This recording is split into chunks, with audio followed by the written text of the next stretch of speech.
Bueno, realment no sé si també vàrem nosaltres mateixos voler-nos convidar al meu fest, perquè crec que ens vam trobar un dia a un festival a Tramuntana i realment ens feia molta il·lusió i ens vam oferir nosaltres un poc d'això que dius bueno, lo dejo caer i si cuela, cuela. I realment en el moment de la confirmació va ser com ué.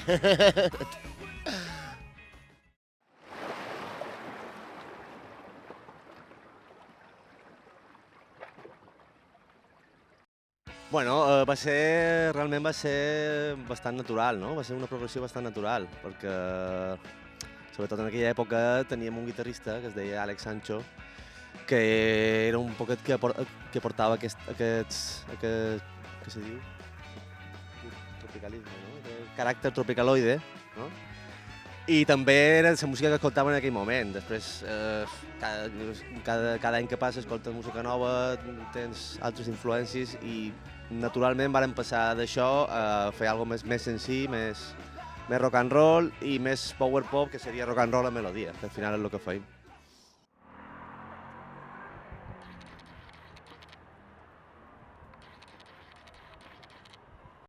Bona pregunta, el tema de Sus, perquè, bé, nosaltres som molt fans dels Beatles, per suposat, dels Beach Boys, de Brian Wilson. I en Brian Wilson deia que tot disc bo ha de dur el manca un u, un pa i unes palmes. No? I el tema de Sus, pues, jo suposo que per això, per haver escoltat tant dels Beach Boys, que ja no me'n poden llevar de damunt. I ha quedat així.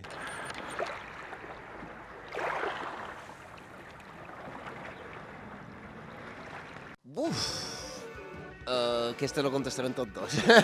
Sí, crec que tenim un poc pensat, bueno, hi ha una espècie d'homenatge que ens fem a nosaltres mateixos, que serà alguna especial, que està una...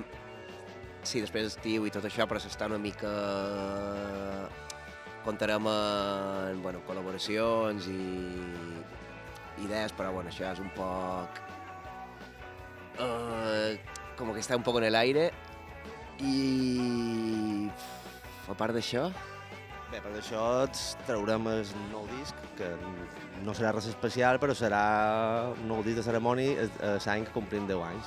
I això és el que diem Víctor, farem un concert especial a un puesto especial a Palma, que tenim ja 90% tancat, i serà un concert diferent de cerimònia, serà un concert més introspectiu, diguéssim, no? Amb més detallets, en col·laboracions i antics companys, un poc la família de cerimònia estarà allà present.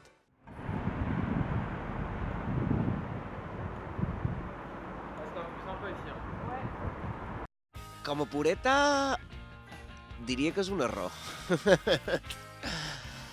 Però supos que, en part, hem d'acceptar que la societat i els interessos canvien d'aquesta manera.